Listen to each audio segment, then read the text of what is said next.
ఒకసారి ఏమైందంటే వివేకానందుడు సార్ తన గురువు గారి దగ్గరికి వెళ్ళాడు చూద్దాం అని చెప్పేసి. సార్ తన మిత్రుడితో కలిసి వెళ్ళాడు. నువ్వు ఇక్కడే ఉంటుంది, ఎప్పుడే వెళ్ళి గురువు గారిని కలిసి వస్తా అన్నాడు. కానీ గురువు గారు లేరు. సార్ ఆయన కలవకుండా నేను ఎలా వెళ్తాడు? కలిసే కదా వెళ్ళాలి. అవును. అక్కడ చెట్టు ఉంటే చెట్టు కింద కూర్చోవడం, ధ్యానం చేయడం మొదలుపెట్టాడు వివేకానందుడు. Okay sir.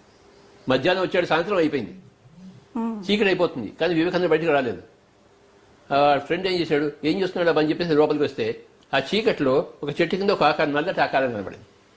Okay sir. ఏమిటో నల్లగా అన్ని దోమలు ఉన్నాయి. అంటే దేహం నింటే శరీరం నింటే దోమలు ఉన్నాయి, నల్లగా కనబడుతుంది. అంటే అన్ని దోమలు ఉన్నప్పుడు ఆయన రక్తదానం చేస్తూ తన ధ్యానం చేసుకున్నాడు. మరి మనకేం పోయగలం? మనం వివేకానందం కాలేమా? అవ్వాలి.